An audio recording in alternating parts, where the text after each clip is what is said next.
So, in answer to you, Mr. O'Mays, no, we have not talked to the mayor about tonight, but we did have a meeting with the mayor on Friday. At that meeting, that was when I asked the mayor what was the law director intent and telling us what direction we should go.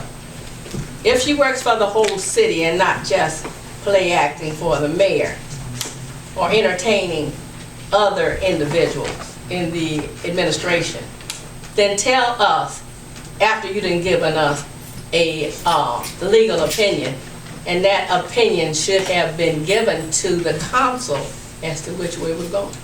That did not happen.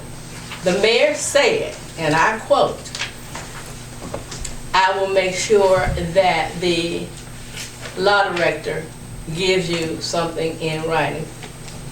Try to get it to you Monday, no later than Tuesday." It was slid up under the council door, and it was called in to the chair. Vice President hasn't been informed at all. No other council person, nor our sworn-in clerk has heard from them. My intent was to sit up here and not go into long detail, but you know how I am, ladies and gentlemen. I have to come out with all that is truth, that is dotted, the I's and the T's that are crossed. And this is what is taking place. It seems like there is a sort of boycott of the council, from the council. We're trying to do business. And at that point, the mayor says, well, I'm glad that there's nothing coming up till next month. Was that in his intent to let us know that anything can go on till the end of January, but there might be something coming up in February that we have to handle?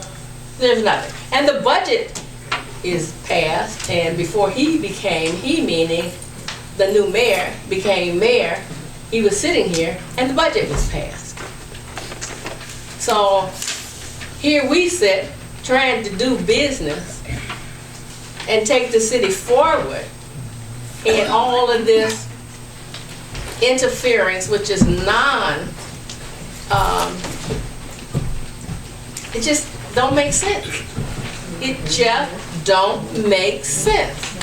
We got things going on out there, meaning the AKA dump, that we've got more information on, that we need to be taking care of that. He needs to be sitting in that chair. She needs to be here. The finance director needs to be here, because the clerk that we legitimately hired is not getting paid. And they won't pay her.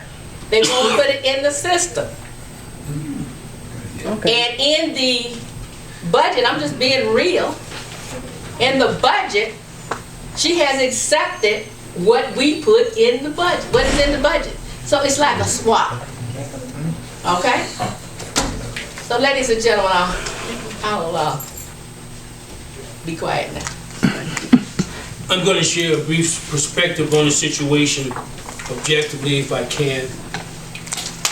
When we met on the 29th of December, and we interviewed 15 people for these slots, we were here for almost 3 hours, and it was an open process.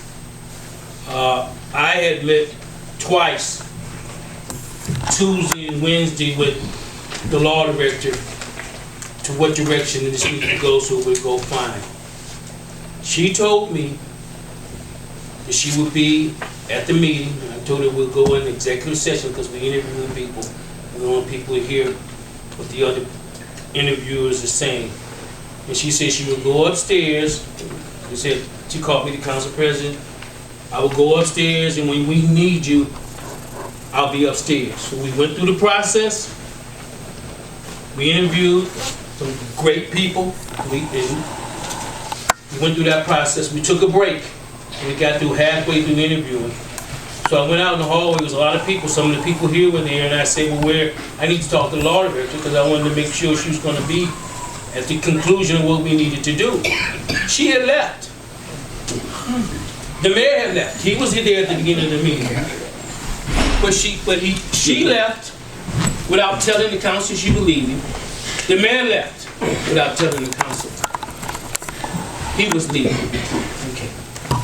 So we reconvened after we went out of closed session because we can't do business in a closed session.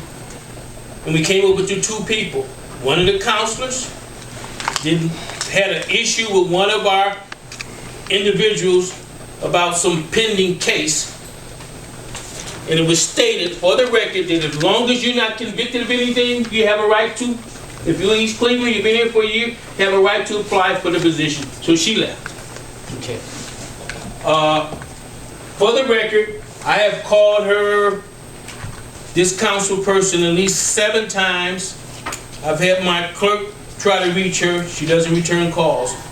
When I called her phone, 801-7100, I know by heart, I've called it so much, it says the voicemail is full. Okay. And if you know how that works, it's full, but you can see who's calling. But there's also an exchange in this situation. It's not a one-way street. If I'm reaching out, her responsibility as a council person is to reciprocate, to call me back. I haven't talked to her in maybe 2 or 3 weeks. Okay. So we did what we needed to do based on direction from the law director. Then we had a special meeting this past, I think it was last Tuesday. And before we started the special meeting, the law director came in and said that this particular council person didn't get a notice.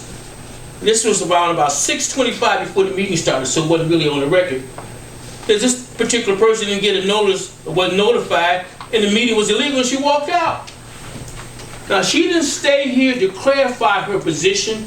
She didn't stay here to give us any clarification at all. Now, here we are today. And these council people, and I want this to be stated for the record, they are council people because they were not elected. They were appointed, if you will, to fulfill an unexpired term. Brandon went upstairs, his position was open. Thomas Wheeler was recalled, unexpired. So it's really technically not an organizational meeting. But we were prepared to do an organizational meeting if we had to. But we need the law director here so we don't have to do it 3 or 4 times. Now, when we met with them Friday, Brandon King said he would be here. He's not here. This is the second time he's missed. Joei Graham, I haven't heard from her. And I reached out to her, not so much about this, but because she had a fire. And I said, we have to have empathy and compassion for our people. Okay? But I haven't talked to her. Now we're here today. Okay? And it was our intent